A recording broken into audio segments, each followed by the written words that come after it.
Hi friends, ನಮಸ್ಕಾರ ರೀ. ಜ್ಞಾನಸಿರಿ ಚಾನಲ್ಗೆ ಸ್ವಾಗತ. ಇವತ್ತು ನಾನು ಉದ್ದಿನದು ತಾಲಿಪಟ್ಟಿ ಮಾಡಾಕತ್ತೇನೆ ನೋಡ್ರಿ.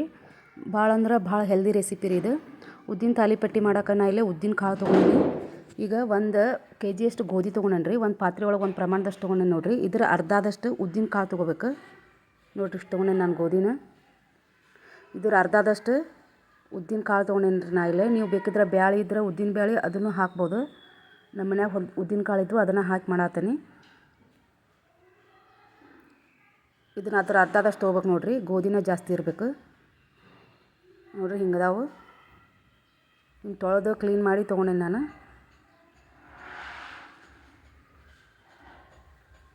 ಈಗ ಇದಕ್ಕೆ ಉದ್ದಿನ ಬೇಳೆ ಎಷ್ಟು ತೊಗೊಂಡೇವಲ್ಲ ರೀ ಅಷ್ಟನ್ನು ಜೋಳ ತೊಗೋಬೇಕು. ಜೋಳ ಇಲ್ಲಾಂದ್ರೆ ನೀವು ಅಕ್ಕಿನೂ ಸೇರಿಸ್ಕೋಬೋದು ನೋಡಿರಿ. ಇಷ್ಟು ಜೋಳ ತೊಗೊಂಡೇನಿ.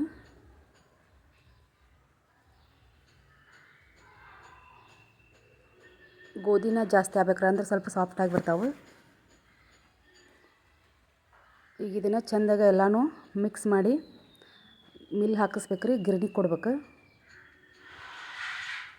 ಇದನ್ನೊಂದು ಸಲ ಹಾಕಿಸಿಟ್ಕೊಂಡ್ರೆ ನಿಮ್ಗೆ ಯಾವಾಗ ಬೇಕು ಅವಾಗ ನಾವು ಮಾಡ್ಬೋದು ನೋಡಿರಿ.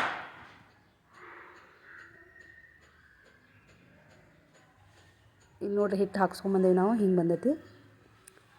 ಈಗ ಇದಕ್ಕೆ ಸಣ್ಣಗೆ ಹೆಚ್ಚಿ ಒಂದೆರಡು ಉಳ್ಳಾಗಡ್ಡೆ ಹೆಚ್ಚಿಟ್ಕೊಂಡೇನಿ. ಮತ್ತು ಮೆಣಸಿನ್ಕಾಯಿ ತೊಗೊಂಡು ನೋಡ್ರಿ, ಒಂದು 10-12 ಜಾಸ್ತಿನ ತೊಗೋರಿ. ಇದಕ್ಕೆ ಸ್ವಲ್ಪ ಜಾಸ್ತಿನ ಬೇಕು ತಾಲಿಪಟ್ಟಿಗೆ. ಮತ್ತು ಕರಿಬೇವಿನ ಸೊಪ್ಪು, ಕೊತ್ತಂಬರಿ ಸೊಪ್ಪು, 1 ಚಮಚ ಜೀರಿಗೆ, ಒಂದು 8-10 ಬೆಳ್ಳುಳ್ಳಿ ಹೆಸರು ತೊಗೊಂಡೇನಿ. ಈಗ ಇದನ್ನ ಇಷ್ಟನ್ನು ಸೇರಿಸಿ ಮಿಕ್ಸರ್ ಒಳಗೆ ಪೇಸ್ಟ್ ಮಾಡ್ಬೇಕು ನೋಡಿರಿ ಸಣ್ಣಗೆ. ಈಗ ಉಳ್ಳಾಗಡ್ಡಿನ ಸಪ್ರೇಟಾಗಿ ಎತ್ತಿಟ್ಕೋಬೇಕ್ರಿ. ಇದನ್ನು ಹಿಟ್ಟೊಳಗೆ ಹಾಕಿ ನಾದಾಕಬೇಕಿದೆ.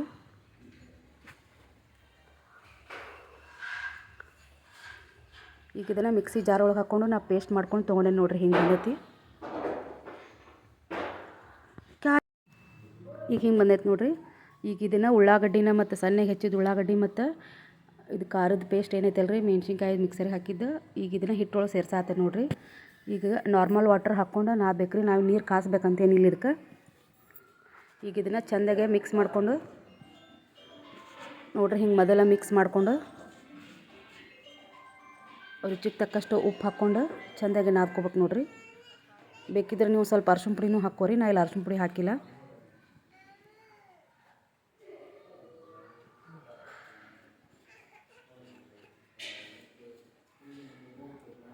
ಚೆಂದಾಗೆ ಗಟ್ಟಿಯಾಗಿ ನಾದ್ಕೋಬೇಕು ನೋಡಿರಿ. ಹಿಂಗೆ ಬಂದೈತಿ. ಗಟ್ಟಿಯಾಗಿ ಅಂದ್ರೆ ಈಗ ಚಪಾತಿ ಅದು ಮಾಡ್ತೇವಲ್ಲ ರೀ, ಅಷ್ಟು ಹದಕ್ಕೆ ಬಂದ್ರೆ ಸಾಕು.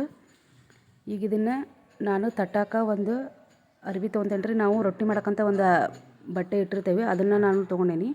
ಬೇಕಿದ್ರೆ ನೀವು ಒಂದು ಬೇರೆದೊಂದು ಬಿಳಿ ಬಟ್ಟೆ ಅಥವಾ ಕಾಟನ್ದು ಯಾವುದಾದ್ರೂ ಇದ್ರೂ ತೊಗೋರಿ. ನಾವು ಡೈಲಿ ರೊಟ್ಟಿ ಮಾಡೋಕ್ಕೆ ಒಂದು ಬಟ್ಟೆ ಇಟ್ಟಿರ್ತೇವೆ ನಾವು, ಅದನ್ನು ತೊಗೊಂಡೇನಿ. ಈಗ ನೋಡಿರಿ ಹಂಚು ಕಾದೈತಿ. ಈಗ ಇಷ್ಟು ಉಳ್ಳಿ ಮಾಡ್ಕೋಬೇಕು ನೋಡಿರಿ. ಇಷ್ಟು ಉಳ್ಳಿ ಮಾಡ್ಕೊಂಡು ದುಂಡು ಮಾಡಿ ಇಟ್ಕೋಬೇಕು ಒಂದೊಂದು. ಈಗ ಈ ಬಟ್ಟೆಗೆ ಸ್ವಲ್ಪ ನೀರು ಹಚ್ಬೇಕು. ನೀರು ಹಚ್ಚಿ ಆ ತಾಲಿಪಟ್ಟಿನ ಅದ್ರ ಮೇಲಿಟ್ಟು ಕೈಯಿಂದ ಚೆಂದಾಗೆ ಹಿಂಗೆ ಹತ್ತಕ್ಬೇಕು ನೋಡಿರಿ. ಈ ಥರ ಪ್ರೆಸ್ ಮಾಡ್ಕೊತ ಹೋಗ್ಬೇಕು.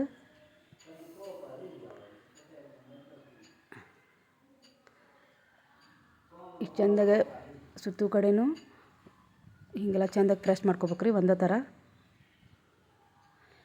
ಈಗ ಹಂಚು ಕಾದಿಂದ ಈ ಥರ ನಡುವೆ ಹೋಲ್ ಮಾಡ್ಕೋಬೇಕು ನೋಡಿರಿ. ಅಂದರೆ ಎಣ್ಣೆ ಹಾಕಕ್ಕೆ. ಈಗ ಕಾದ ಹಂಚಿಗೆ ಸ್ವಲ್ಪ ಎಣ್ಣೆ ಹಾಕಿ ಆಮೇಲೆ ತಾಲಿಪಟ್ಟಿ ಹಾಕೇನಿ ನೋಡಿರಿ ನಾ ಇಲ್ಲೇ. ಮತ್ತೀಗ ಸುತ್ತು ಕಡೆನೂ ಸ್ವಲ್ಪ ಎಣ್ಣೆ ಹಾಕ್ಬೇಕ್ರಿ. ಭಾಳ ಅಂದ್ರೆ ಭಾಳ ರುಚಿಯಾಗಿ ಬರ್ತಾವೆ. ನೀವು ಮಾಡಿ ನೋಡಿರಿ. ಇದನ್ನು ಭಾಳ ಹೆಲ್ದಿ ರೆಸಿಪಿ ರೀ ಇದು. ತಾಲಿಪಟ್ಟಿ ಮಾಡ್ತಾರೆ ಒಂದು 3-4 ಥರ ಮಾಡ್ತಾರೆ. ಅದರೊಳಗೆ ಇದು ಹೆಲ್ದಿ ರೆಸಿಪಿ ರೀ ಇದು, ಉದ್ದು ಹಾಕಿರೋದ್ರಿಂದ.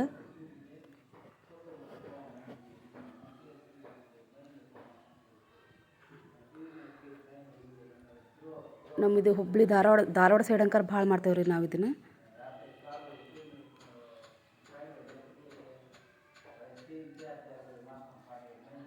ಇದನ್ನು ಎರಡೂ ಕಡೆನೂ ಚೆಂದಾಗೆ ಬೇಯಿಸ್ಕೋಬೇಕ್ರಿ.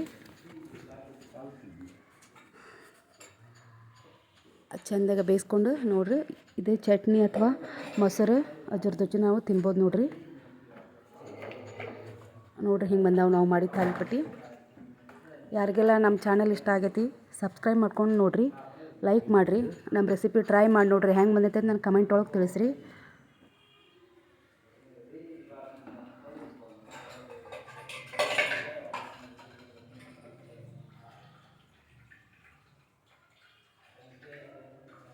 ನೋಡ್ರಿ ನಾ ಇಲ್ಲಿ ಶೇಂಗಾ ಚಟ್ನಿ ಮಾಡೇನಿ. ಶೇಂಗಾ ಮತ್ತು ಪುಟಾಣಿ ಸೇರಿಸಿ ಚಟ್ನಿ ಮಾಡಿದ್ನಿ. ಅದ್ರ ಜೊತೆನೇ ಸರ್ವ್ ಮಾಡೇನಿ. ಬೇಕಿದ್ರೆ ನೀವು ಶೇಂಗಾ ಪುಡಿ ಇರ್ತೈತಲ್ರಿ, ಶೇಂಗಾ ಪುಡಿ ಮತ್ತು ಮೊಸರು ಜೊತೆನೂ ತಿಂತಾರ್ರಿ ಇದನ್ನು. ಲೈಕ್ ಮಾಡಿರಿ, ಶೇರ್ ಮಾಡಿರಿ, ಸಬ್ಸ್ಕ್ರೈಬ್ ಮಾಡಿರಿ. ನಮಸ್ಕಾರ ರೀ ಎಲ್ಲರಿಗೂ.